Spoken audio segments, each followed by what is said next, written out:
Bonjour, Citoyen TV, la chaîne de l'Afrique digne et de sa diaspora, vous présente les brèves.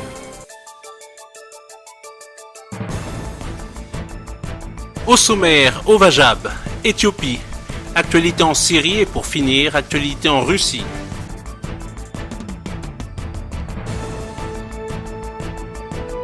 Tout de suite, au Vajab.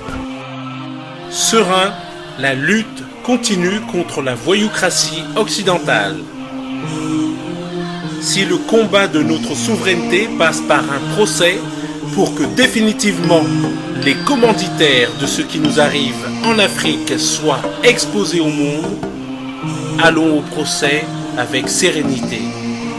Courage, ne baissons pas les bras, on va aller jusqu'au bout. À partir de ce jour, plus de soutien politique aux partis impliqués dans la déstabilisation en Afrique. On les connaît tous, ils ont diabolisé le président Laurent Gbagbo et continuent de diaboliser ceux qui disent la vérité ici et en Afrique. C'est la libération de Gbagbo qui apaisera la Côte d'Ivoire. Donc restons mobilisés autour du président Laurent Gbagbo, président légitime de Côte d'Ivoire, victime d'un coup d'État de la France, puis otage à la CPI suite au mensonge de Fatou Draman Bensouda et son dossier mal soudé au profit du Dramanistan, la version france-africaine de la Côte d'Ivoire. En effet, la Côte d'Ivoire traverse depuis 2002 une profonde crise engendrée par une rébellion armée soutenue par la France.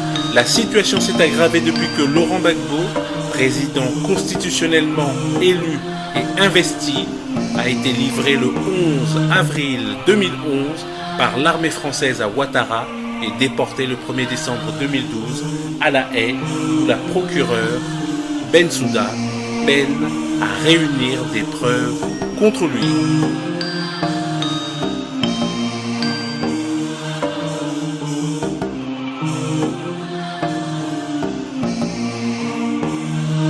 Tout de suite, Éthiopie. Ethiopian Airlines enregistre des profits records. Toujours au sommet de son art, Ethiopian Airlines a réalisé des profits de 175 millions de dollars lors de l'année fiscale 2014-2015. C'est plus que tous les autres transporteurs aériens d'Afrique réunis.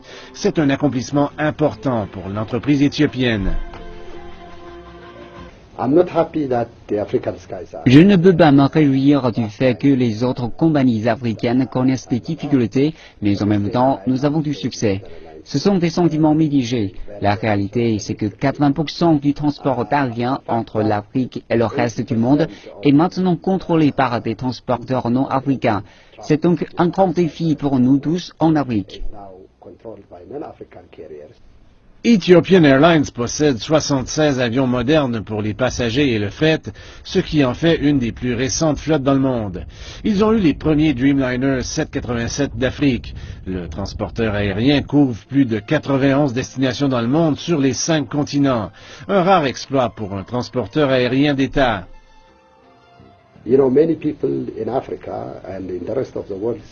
Vous savez, plusieurs personnes croient que les entreprises d'État, particulièrement en Afrique, sont vouées à l'échec. L'histoire l'a déjà démontré. Mais nous avons ici un transporteur aérien qui est détenu à 100% par le gouvernement et qui réussit sur toute la ligne. La gouvernance d'entreprise que nous avons implantée et que j'apprécie vraiment sépare complètement la propriété et la gestion. Même si le gouvernement est propriétaire, la gestion est composée de professionnels.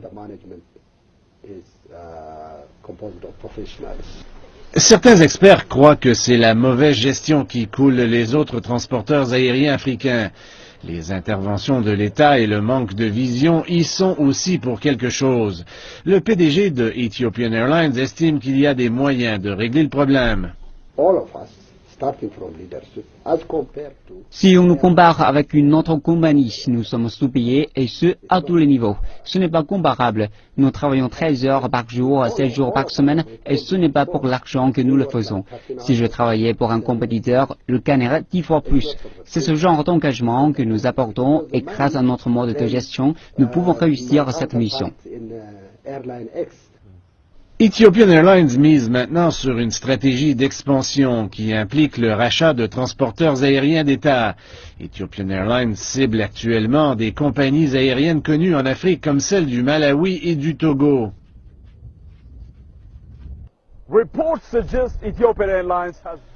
Les statistiques suggèrent que les activités de Ethiopian Airlines ont doublé depuis le début de la décennie, pendant que la plupart des autres transporteurs aériens d'Afrique ont enregistré de faibles croissances ou ont fait du surplace. Pour cette entreprise d'État, l'avenir semble prometteur. Les prévisions disent que dans 10 ans ou moins, l'Éthiopie deviendra un joueur majeur dans l'industrie du transport aérien. Mais pour affronter cette tendance lourde qui plombe l'industrie, la croissance devra être gérée avec beaucoup de doigté.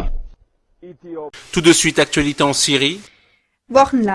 Pendant des semaines, on a spéculé sur de possibles attaques aériennes russes en Syrie contre l'organisation terroriste État islamique, en abrégé EI. Puis le 30 septembre, des avions de combat russes ont commencé à bombarder les premières cibles en Syrie. La presse occidentale a au même moment réagi par une propagande anti-russe. Aussitôt, une communication de l'agence de presse Reuters a été propagée, disant que des avions russes auraient attaqué des positions de rebelles modérés au lieu des positions des terroristes de l'EI. 36 civils y auraient perdu la vie, comme l'aurait déclaré un prétendu chef de l'opposition nommé Caleb Kodja. Les principaux médias occidentaux se sont accordés pour semer le doute, c'est-à-dire, est-ce que la Russie attaquait vraiment l'EI ou est-ce qu'elle souhaitait maintenir au pouvoir son partenaire Assad? La mort de civils en serait la conséquence. Mais dans quelle mesure ces doutes sont-ils justifiés? À quel point les nouvelles accusations contre la Russie sont-elles fiables et que disent les contre-voix? Nous allons l'exprimer en 3 étapes. Premièrement, fondamentalement, il n'est pas étonnant que la Russie intervienne contre la brutale milice terroriste de l'EI, puisque depuis plus d'1 an, des attaques aériennes de la coalition anti-EI sous direction américaine ont été entreprises contre des positions de l'EI. Mais sans le moindre succès, comme a dû le constater avec déception la radio-télévision suisse le 21 août. Je cite. « Le combat américain contre l'EI ne se déroule pas comme planifié. » Fin de citation. Dans l'émission du 8 septembre dernier, nous avons rapporté en détail sur CLA TV comment le gouvernement américain combat l'EI en apparence pour pouvoir continuer à travailler impunément à l'affaiblissement et à l'élimination de Bachar el-Assad et de son gouvernement. Deuxièmement, Poutine a appelé l'intervention de la Russie en Syrie, je cite, « la seule solution dans le combat contre l'EI, contre le terrorisme international ». Fin de citation. Tout d'abord, on doit constater que les attaques aériennes de la Russie contre les positions de l'EI ne violent pas le droit international. Le droit international autorise l'utilisation de la force armée sur le territoire d'un pays étranger sous 3 conditions. Premièrement, sur décision du Conseil de sécurité de l'ONU. Deuxièmement, comme autodéfense. Et troisièmement, sur demande des autorités de cet État. Comme l'a expliqué Maria Sararova, porte-parole officielle du ministre des Affaires étrangères russe, la Russie a bombardé des positions de l'EI en Syrie sur la demande du président syrien Bachar el-Assad. Celui-ci aurait demandé de l'aide militaire à la Russie. De l'autre côté, la coalition dirigée par les États-Unis qui, depuis septembre 2014, bombarde des positions de l'EI, viole le droit international. Elle contournerait le Conseil de sécurité de l'ONU, n'aurait pas été sollicitée par Assad et ne coordonnerait pas ses actions avec les autorités syriennes, selon Maria Sararova. Troisièmement, pour finir, quelques contrevoix sur les nouvelles accusations disant que la Russie n'aurait pas visé les positions de l'EI, mais aurait tué des civils de manière ciblée dans ses attaques aériennes. Les médias occidentaux se réfèrent surtout à l'Observatoire syrien des droits de l'homme, qui est proche de l'opposition et qui siège au Royaume-Uni. Même le ministre de la Défense américain, Ashton Carter, ne confirme pas ces accusations, car ceci aurait révélé une planification insuffisante, selon Carter, le 30 septembre à Washington. Le ministère de la Défense russe rapporte que l'armée de l'air russe aurait seulement ciblé des positions terrestres de l'État islamique. Le ministre de la Défense, Sergei Shoigu, a dit que des attaques aériennes ont été réalisées contre du matériel de guerre, des nœuds de communication et de circulation, ainsi que des entrepôts d'armes, de munitions et de lubrifiants de l'organisation terroriste. Aucune cible civile ni aucune ville n'ont été approchées lors de celle-ci, comme une vidéo officielle le prouve. Troisièmement, par ailleurs, le ministère de la Défense russe a rendu publique l'information que toutes les attaques contre l'EI en Syrie ont été conduites selon les reconnaissances aériennes et les données précises du quartier général de l'armée syrienne.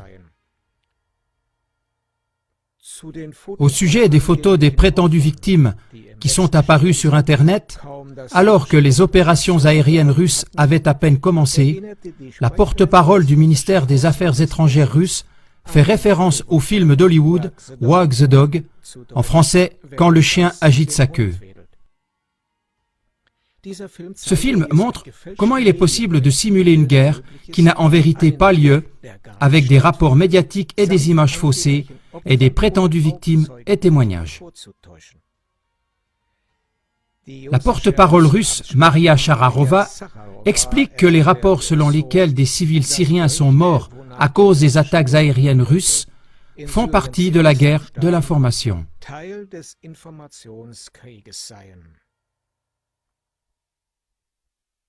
Une fois de plus, le jugement contre la Russie est arrêté avant que les accusations des principaux médias occidentaux soient remises en question et examinées en tenant compte de la position de l'autre partie.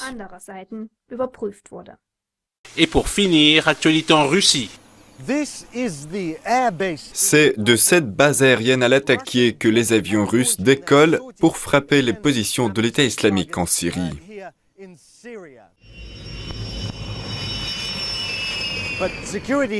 Ici, le dispositif de sécurité a été renforcé pour une bonne raison. On nous a informé de la présence de combattants de Daesh à 40 km d'ici, soit à moins d'une heure de voiture.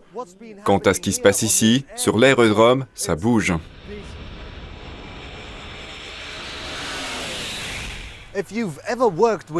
Si vous avez jamais travaillé avec des militaires n'importe où dans le monde, vous savez probablement à quel point ils peuvent être difficiles, gardez le silence. Mais lors de notre séjour sur l'aérodrome, nous avons pu apprendre quelques détails.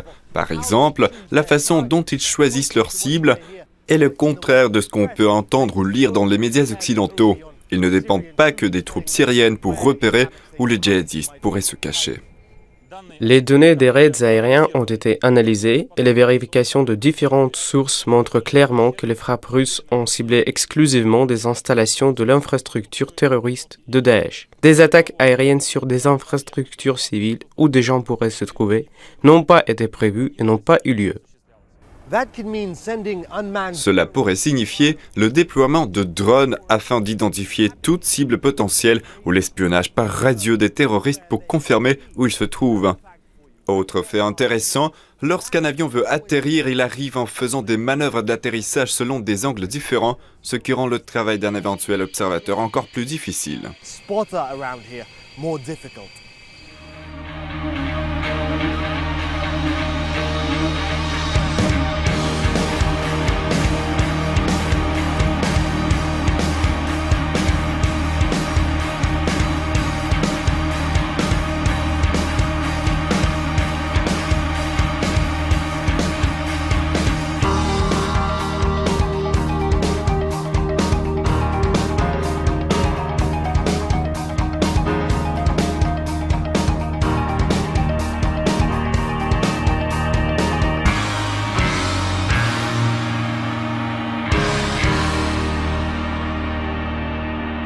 Citoyen TV, la chaîne de l'Afrique digne et de sa diaspora, vous a présenté Les Brèves.